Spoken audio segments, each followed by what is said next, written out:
Hi ನಾನು Sudeep from tech in Kannada. ಗಮನಿಸ್ತಾ ಇದ್ರೆ ಇವತ್ತು ನನ್ನ ಮುಂದೆ 3,30,000 ಬೆಲೆ ಬಾಳುವಂತ ಲ್ಯಾಪ್ಟಾಪ್ ಇರುವಂತದ್ದು ASUS Zenbook 17 Fold ಅಂತ ಒಂದು ಮಾಡೆಲ್ ನ ಹೆಸರು. ಆಯ್ತಾ, ನಂಗನಿಸ್ತಂಗೆ ಈ ರೀತಿ ಲ್ಯಾಪ್ಟಾಪ್ ನ ನೀವು ನಿಮ್ಮ ಲೈಫ್ ಅಲ್ಲಿ ನೋಡೇ ಇರೋದಿಲ್ಲ. ತುಂಬಾ ಯುನೀಕ್ ಡಿಸೈನ್ ನ ಹೊಂದಿರುವಂತ ಲ್ಯಾಪ್ಟಾಪ್ ಅಂತ ಹೇಳ್ಬೋದು.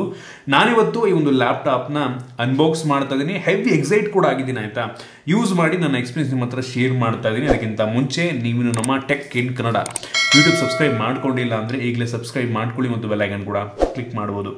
ಓಕೆ, ಮೊದಲನೇದಾಗಿ ಈ ಒಂದು ಲ್ಯಾಪ್ಟಾಪ್ ಅನ್ನು ಅನ್ಬಾಕ್ಸ್ ಮಾಡೋಣ. ಆಲ್ರೆಡಿ ಈ ಒಂದು ಬಾಕ್ಸ್ ಅನ್ನು ಓಪನ್ ಮಾಡಿದರೆ, ಬಟ್ ಸ್ಟಿಲ್ ನಾನು ಇನ್ನೊಂದ್ಸಲ ಮಾಡ್ತೀನಿ. ಸೊ ಈ ಒಂದು ಬಾಕ್ಸ್ ಅನ್ನು ಓಪನ್ ಮಾಡಿದ್ರೆ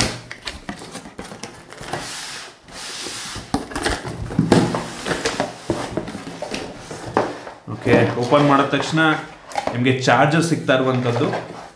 ಇದು ಸುಮಾರು 65 ವ್ಯಾಟ್ನ ಚಾರ್ಜರು. ನಂತರ ಒಂದು ಅಡಾಪ್ಟರ್ ಕೊಟ್ಟಿದ್ದಾರೆ, ನಾರ್ಮಲ್ USB ಟೈಪ್ ಎ ಇಂದ ಟೈಪ್ ಸಿ ಅಡಾಪ್ಟರು. ಅದನ್ನು ಬಿಟ್ಟರೆ ಬೇರೆ ಸಹ ಒಂದು ಬಾಕ್ಸ್ ಒಳಗೆ ಸಿಗ್ತಾ ಇಲ್ಲ. ಇನ್ನು ಡೈರೆಕ್ಟಾಗಿ ಫೋಲ್ಡ್ ಅಂತೆ. ಲ್ಯಾಪ್ಟಾಪನ್ನು ಇಟ್ಕೊಳ್ಳೋದಕ್ಕೆ ಒಂದು ಬ್ಯಾಗು, ತುಂಬ ಒಳ್ಳೆ ಕ್ವಾಲಿಟಿಯ ಬ್ಯಾಗ್ ಅಂತ ಅನ್ನಿಸ್ತಾ ಇದೆ.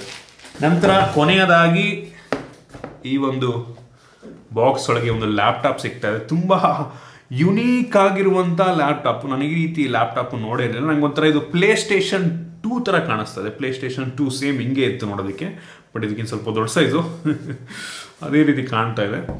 ಅದನ್ನು ಬಿಟ್ಟರೆ ನಂಗೆ ಅನ್ನಿಸ್ದಂಗೆ ಒಂದು user manual, quick start guide, warranty ಕಾರ್ಡಲ್ಲಿ ನಿಮಗೆ ಇನ್ಸ್ಟ್ರಕ್ಷನ್ ಗೈಡ್ ಎಲ್ಲ ಸಿಗ್ತದೆ. ಸೊ ಇದಿಷ್ಟ ಈ ಒಂದು ಬಾಕ್ಸ್ ಒಳಗಿರುವಂಥ ಕಂಟೆಂಟ್ಸು. ನಾವು ಡೈರೆಕ್ಟಾಗಿ ಈ ಒಂದು ಲ್ಯಾಪ್ಟಾಪಿಗೆ ಬರೋಣ. ಫಸ್ಟ್ ಟೈಮ್ ನಾನು ಈ ಒಂದು ಲ್ಯಾಪ್ಟಾಪ್ನ ಕೈಲಿಟ್ಕೊಂಡಾಗ ಹೆಂಗೆ ಓಪನ್ ಮಾಡೋದು ಅನ್ನೋದೇ ಸ್ವಲ್ಪ ಕನ್ಫ್ಯೂಷನ್ ಆಯಿತು. ತುಂಬ ಯುನೀಕ್ ಡಿಸೈನ್ ಹೊಂದಿರುವಂಥದ್ದು, ತುಂಬ ಡಿಫ್ರೆಂಟ್ ಆಗಿದೆ. ಆಯಿತಾ, ಬಿಲ್ಡು 3 ಲೇಯರ್ ಸಿಗ್ತಾ ಇದೆ ಇದರಲ್ಲಿ.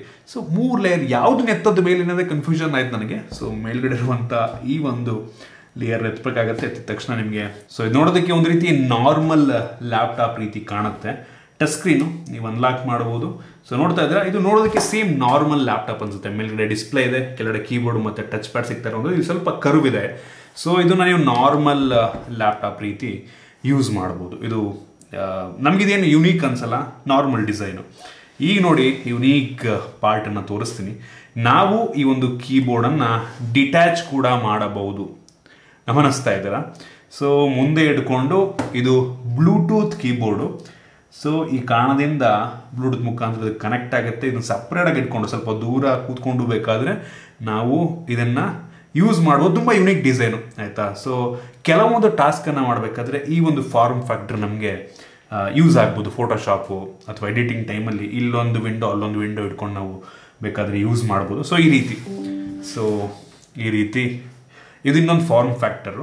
ನಂತರ ಇನ್ನೊಂದು ನನ್ನ ಫೇವ್ರೆಟ್ ಫಾರ್ಮ್ ಫ್ಯಾಕ್ಟರ್ ನಿಮಗೆ ತಿಳಿಸ್ಕೊಡ್ತೀನಿ.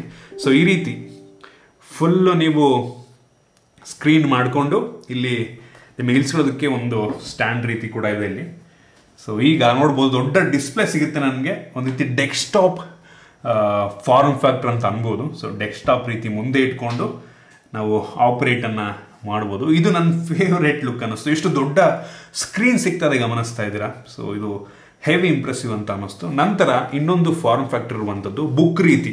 ಗಮನಿಸ್ತಾ ಇದ್ದಾರೆ, ಬುಕ್ ಓದೋ ರೀತಿ. ನಾವು ಹಿಂಗೆ ಇಟ್ಕೊಂಡ್ಬಿಟ್ಟು ಬುಕ್ಕನ್ನು ಓದ್ತೀವಲ್ವಾ? ಸೊ ಹಿಂಗೆ ಇಟ್ಕೊಂಡು ಬುಕ್ ಓದೋ ರೀತಿ ಬೇಕಾದರೂ ನಾವು ಇದನ್ನು ಇದರಲ್ಲಿ ಬುಕ್ ಓದೋದಕ್ಕೂ ಕೂಡ ಯೂಸ್ ಮಾಡ್ಕೊಬೋದು.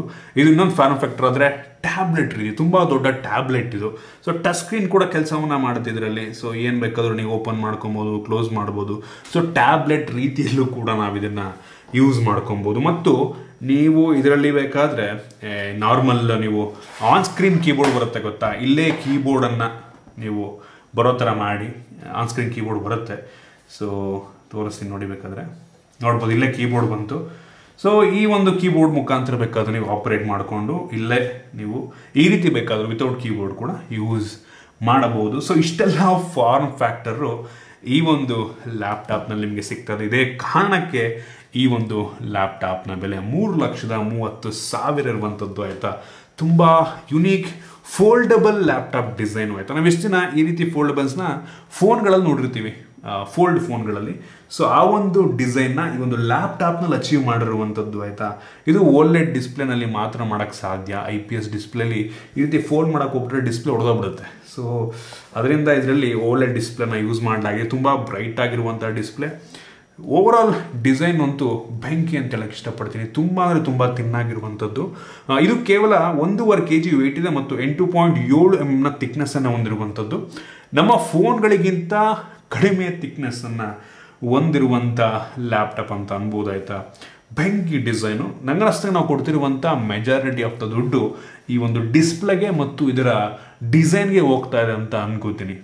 ಇನ್ನು ಈ ಒಂದು ಲ್ಯಾಪ್ಟಾಪ್ನ ಡಿಸ್ಪ್ಲೇ ಬಗ್ಗೆ ಮಾತನಾಡಬೇಕಂತ ಅಂದರೆ ಇದನ್ನ ಒಂದು ನಾರ್ಮಲ್ ಲ್ಯಾಪ್ಟಾಪ್ ರೀತಿ ನೀವು ಯೂಸ್ ಮಾಡಬೇಕಾದ್ರೆ, ಈ ರೀತಿ ಕೀಬೋರ್ಡ್ ಇಟ್ಕೊಂಡು ನಾರ್ಮಲ್ ಲ್ಯಾಪ್ಟಾಪ್ ರೀತಿ ಯೂಸ್ ಮಾಡಬೇಕಾದ್ರೆ ಈ ಒಂದು ಡಿಸ್ಪ್ಲೇ ಸೈಜ್ ನಿಮಗೆ 12.5 ಇಂಚ್ ಆಗುತ್ತೆ, 12.5 ಇಂಚು. ಇದು ಫುಲ್ HD ರೆಸೊಲ್ಯೂಷನ್ ಹೊಂದಿರುವಂಥ ಡಿಸ್ಪ್ಲೇ. ಈ ಥರ ಯೂಸ್ ಮಾಡಬೇಕಾದ್ರೆ ಇದನ್ನು ತೆಗೆದುಬಿಟ್ಟು ಫುಲ್ ಸೈಜ್ ಸ್ಕ್ರೀನ್ ರೀತಿ ನೀವು ಯೂಸ್ ಮಾಡಿದ್ರೆ 17.3 ಇಂಚಿನ ಸ್ಕ್ರೀನ್ ಆಗುತ್ತೆ ನಿಮಗೆ. ಫುಲ್ ಸ್ಕ್ರೀನು 17.3 ಇಂಚು. ಇದು ಒಂದು ರೀತಿ ಕ್ವಾಡ್ HD ಪ್ಲಸ್ ರೆಸೊಲ್ಯೂಷನ್ ಹೊಂದಿರುವಂಥ ಡಿಸ್ಪ್ಲೇ ತುಂಬ ಬ್ರೈಟ್ ಆಗಿದೆ ಆಯಿತಾ, ಸಖತ್ತಾಗಿದೆ. ಫುಲ್ಲಿ ಟಚ್ ಸ್ಕ್ರೀನ್ ಡಿಸ್ಪ್ಲೇ ಆಗಿರುವಂಥದ್ದು. 500 ನಿಟ್ಸ್ನ ಪೀಕ್ ಬ್ರೈಟ್ನೆಸ್ ಆಯಿತಾ.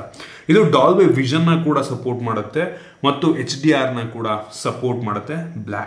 ಇದು ಓಲೆಡ್ ಆಗಿರೋದ್ರಿಂದ ಒಂದು ರೀತಿ ಬ್ಲ್ಯಾಕ್ಸ್ ಎಲ್ಲ ಹೆವಿ ಅಂದರೆ ಹೆವಿ ಡೀಪ್ ಬ್ಲ್ಯಾಕ್ ಆಗಿ ಕಾಣುತ್ತೆ. ಒನ್ ಆಫ್ ದ ಬೆಸ್ಟ್ ಡಿಸ್ಪ್ಲೇನ ಹೊಂದಿರುವಂಥ ಲ್ಯಾಪ್ಟಾಪ್ ಅಂತ ಬೇಕಾದರೂ ಅನ್ನಬಹುದು. ಇದನ್ನು ವಿಂಡೋಸಿಗೆ ತುಂಬ ಚೆನ್ನಾಗಿ ಆಪ್ಟಿಮೈಸ್ ಕೂಡ ಮಾಡಿದ್ದಾರೆ ಆಯಿತಾ. ಸೊ ನೀವು ಫೋಲ್ಡ್ ಮಾಡಿದಾಗ ಅದನ್ನು ಯೂಸ್ ಮಾಡೋ ರೀತಿ ಅಂದರೆ ಮಲ್ಟಿಪಲ್ ವಿಂಡೋ ರೀತಿ, ಮಲ್ಟಿಪಲ್ ಸ್ಕ್ರೀನ್ ರೀತಿ ಕೂಡ ಸ್ಪ್ಲಿಟ್ ಆಗುತ್ತೆ. ಸೊ ಅದು ನನಗೆ ಒಂದು ಯೂಸ್ಫುಲ್ ಆಗಿರುವಂಥ ಫೀಚರ್. ಕೆಲವೊಂದು ಅಪ್ಲಿಕೇಶನ್ ಯೂಸ್ ಮಾಡಬೇಕಾದ್ರೆ ತುಂಬ ಯೂಸ್ಫುಲ್ ಆಗಿರುವಂಥ ಫೀಚರ್ ಅಂತ ಅನ್ನಿಸ್ತು. ಇದರಲ್ಲಿ ನಿಮಗೆ 16 GB ರ್ಯಾಮ್ ಸಿಗ್ತಾ ಇರುವಂಥದ್ದು ಆಯಿತಾ, DDR5 ರ್ಯಾಮು. ಸೊ ಒಂದು ಒಳ್ಳೆ ವಿಷಯ. 16 GB ರ್ಯಾಮು ಓಕೆ ಆಯಿತಾ, ತುಂಬ ಕಡಿಮೆನೂ ಅಲ್ಲ, ತುಂಬ ಹೆವಿ ಜಾಸ್ತಿನೂ ಅಲ್ಲ. DDR5 ರ್ಯಾಮ್ ಕೂಡ ಆಗಿರೋದ್ರಿಂದ ನಿಮಗೆ ಮಲ್ಟಿ ಟಾಸ್ಕ್ ಮಾಡೋದಕ್ಕೆ ತುಂಬ ಹೆಲ್ಪ್ ಆಗುತ್ತೆ. ಎಡಿಟಿಂಗ್ ಮಾಡೋ ಟೈಮಲ್ಲೂ ಕೂಡ ನಿಮಗೆ ಸ್ವಲ್ಪ ಯೂಸ್ ಆಗುತ್ತೆ. ಮತ್ತು ಇದರಲ್ಲಿ ಇಂಟೆಲಿಂದು 12th ಜನರೇಷನ್ U ಪ್ರೊಸೆಸರ್ ಇರುವಂಥದ್ದು. ಇದರಲ್ಲಿ 2 ಪರ್ಫಾರ್ಮೆನ್ಸ್ ಕೋರು ಮತ್ತು 8 ಎಫಿಷಿಯೆಂಟ್ ಕೋರ್ ಇರುವಂಥದ್ದು. ನಾಟ್ ಬ್ಯಾಡ್ ಅಂತೀನಿ ಆಯಿತಾ. ಸೊ ನೀವು ಇದನ್ನು ಡೆಸ್ಕ್ಟಾಪ್ ಪ್ರೊಸೆಸರ್ಗಳಿಗೆ ಕಂಪೇರ್ ಮಾಡೋದಕ್ಕಾಗಲ್ಲ, ಬಟ್ ಸ್ಟಿಲ್ ಒಂದು ಲೆವೆಲ್ಗೆ ಹೆವಿ ಪವರ್ಫುಲ್ ಆಗಿರುವಂಥ ಪ್ರೊಸೆಸರ್ ಅಂತ ಹೇಳಕ್ಕೆ ಇಷ್ಟಪಡ್ತೀನಿ. ಮತ್ತು ಇದರಲ್ಲಿ ಇದು EO ಸರ್ಟಿಫಿಕೇಶನ್ ಕೂಡ ಹೊಂದಿರುವಂಥದ್ದು ಇಂಟೆಲಿಂದು ಮತ್ತು ಐರಿಸ್ XE ಗ್ರಾಫಿಕ್ಸನ್ನು ಕೂಡ ಹೊಂದಿರುವಂಥದ್ದು ಒಂದು ಒಳ್ಳೆಯ ವಿಷಯ. ಮತ್ತು ಇದರಲ್ಲಿ 1 TB PCIe SSD ಇರುವಂಥದ್ದು. ಸೊ ತುಂಬ ಫಾಸ್ಟ್ ರೀಡ್ ರೈಟ್ ಸ್ಪೀಡನ್ನು ಹೊಂದಿರುವಂಥ SSD ಇದು. 6500 MB/s ರೀಡು ರೈಟ್ ಸ್ಪೀಡನ್ನು ಹೊಂದಿರುವಂಥ SSD ಇದಾಗಿದೆ. ಇದರಲ್ಲಿ ನಿಮಗೆ 2 ಥಂಡರ್ಬೋಲ್ಟ್ 4 ಪೋರ್ಟ್ ಕೂಡ ಇರುವಂಥದ್ದು. ಅದು USB Type-C ಆಗಿದೆ. ಮತ್ತು ನಿಮಗೆ ಹೆಡ್ಫೋನ್ ಜಾಕ್ ಸಹ ಸಿಗ್ತಾ ಇರುವಂಥದ್ದು. ಪವರ್ ಬಟನ್ ಇದೆ. ಸೊ ನೀವು ಬೇಕಾದರೆ ಇದರಲ್ಲಿ ಯಾವುದೇ USB Type-A ಪೋರ್ಟ್ ಸಿಗ್ತಿಲ್ಲ. ತುಂಬ ತಿನ್ನಾಗಿರೋದ್ರಿಂದ Type-A ಪೋರ್ಟ್ ಆಗೋದು ಸ್ವಲ್ಪ ಕಷ್ಟ. ಸೊ ಅದರಿಂದ ನೀವು ಕನ್ವರ್ಟ್ರು ಯೂಸ್ ಮಾಡಬೇಕಾಗುತ್ತೆ, ಸ್ಪ್ಲಿಟ್ಟರ್ ಅಥವಾ ಕನ್ವರ್ಟರ್ ಯೂಸ್ ಮಾಡಬೇಕಾಗುತ್ತೆ. ಮತ್ತು ಈ ಲ್ಯಾಪ್ಟಾಪಲ್ಲಿ 5 ಮೆಗಾಪಿಕ್ಸೆಲ್ನ ಕ್ಯಾಮ್ರಾ ಇದೆ. ಅದನ್ನು ವೆಬ್ ಕ್ಯಾಮ್ರಾ ರೀತಿ ಯೂಸ್ ಮಾಡ್ಕೊಬೋದು. ಆನ್ಲೈನ್ ಕ್ಲಾಸ್ ಅಟೆಂಡ್ ಮಾಡೋದಕ್ಕೆ, ಯಾವುದೋ ಮೀಟಿಂಗನ್ನು ಅಟೆಂಡ್ ಮಾಡೋದಕ್ಕೆ ನೀವು ಅದನ್ನು ಯೂಸ್ ಮಾಡ್ಕೊಬೋದು. ಮತ್ತು ಇದರಲ್ಲಿ 4 ಸ್ಪೀಕರ್ ಇದೆ. ಕ್ವಾಡ್ ಸ್ಪೀಕರು, ಲೆಫ್ಟ್ ಸೈಡಲ್ಲಿ 2, ಈ ಕಡೆ ಸೈಡಲ್ಲಿ 2. ಸೊ ಒಂದು ಒಳ್ಳೆಯ ಸೌಂಡನ್ನು ಕೂಡ ಇದು ಪ್ರೊಡ್ಯೂಸ್ ಮಾಡುತ್ತೆ. ಮತ್ತು ಇದರಲ್ಲಿ Wi-Fi 6E ಕೂಡ ಇರುವಂಥದ್ದು. ತುಂಬ ಫಾಸ್ಟ್ ಕನೆಕ್ಟಿವಿಟಿ ನಿಮಗೆ ವೈಫೈ ಮುಖಾಂತರ ಸಿಗುತ್ತೆ, Wi-Fi 6 ರೂಟರ್ ಇದ್ದರೆ.